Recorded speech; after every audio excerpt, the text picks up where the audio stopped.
Welcome to the channel. இப்போ நீங்கள் பார்க்குறது வந்து தக்காளி கிச்சடி. அதுக்கு வந்து கடுகு இது காட்டுங்க.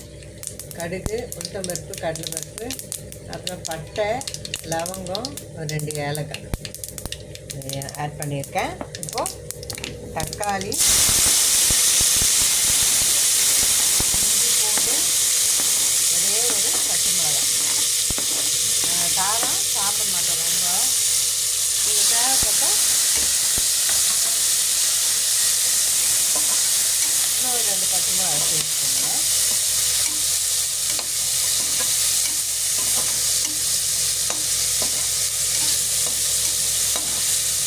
இது வந்து ரொம்ப அப்படியே குழைய வதங்கணும்னு அவசியம் கிடையாது.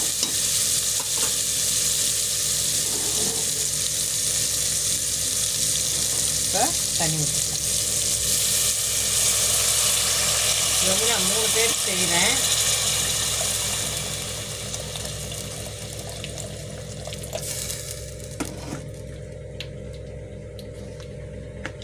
சால்ட்டு தேவைக்கேற்ப போட்டுக்கோங்க.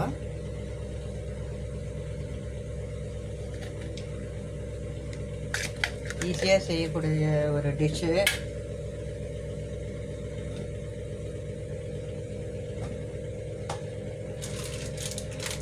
கொஞ்சம் மஞ்சள்தூள், ஒரு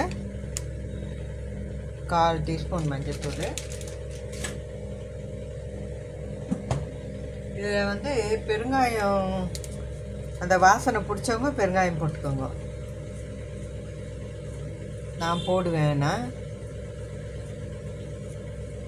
வயிற்றுக்கு நல்லதுன்ட்டு, வேண்டான்றவங்க அவாய்ட் பண்ணிவிடுங்க.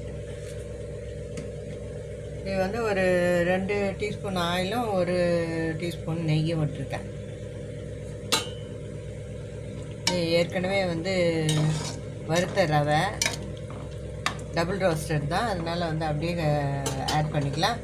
நான் வந்து இன்றைக்கி வந்து கொஞ்சம் வித்தியாசமாக பண்ணோன்னு வெங்காயம் போடலை நான். அதுவும் வந்து வெங்காயம் வந்து ஒரு வெங்காயம் போடணுன்னா போட்டுக்கோங்க, இல்லை வேண்டான்னா அவாய்ட் பண்ணிவிடுங்க. நான் இன்றைக்கி வெங்காயம் போடாமல் வெறும் தக்காளி கிச்சடி மட்டும்தான் பண்ணுறேன். இப்போ எல்லாம் போட்டாச்சு. இதை தட்டு போட்டு மூடிடலாம். கொதி வந்ததும் ரவை போட்டுக்க வேண்டியதுதான். வந்து ரவைக்கு வந்து ஒரு 2.5 கிளாஸ் தண்ணி விட்டுக்கோங்க. அப்புறம் பழக வந்து இப்போ நான் தண்ணி அளந்தெல்லாம் ஊற்றலை, பழகிட்டதுக்கு நான் அப்படியே போட்டு அப்படியே இது பண்ணிட்டேன். சிம்மில் வச்சு மூடிடலாம்.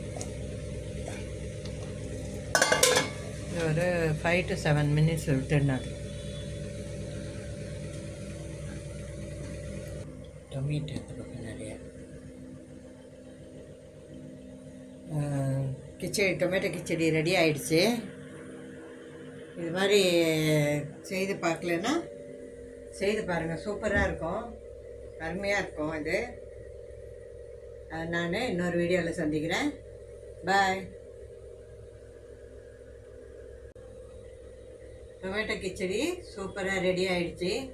நீங்கள் செய்து பார்க்கலன்னா நீங்கள் ஒரு தடவை செய்து பாருங்கள், ரொம்ப டேஸ்டியாக இருக்கும்.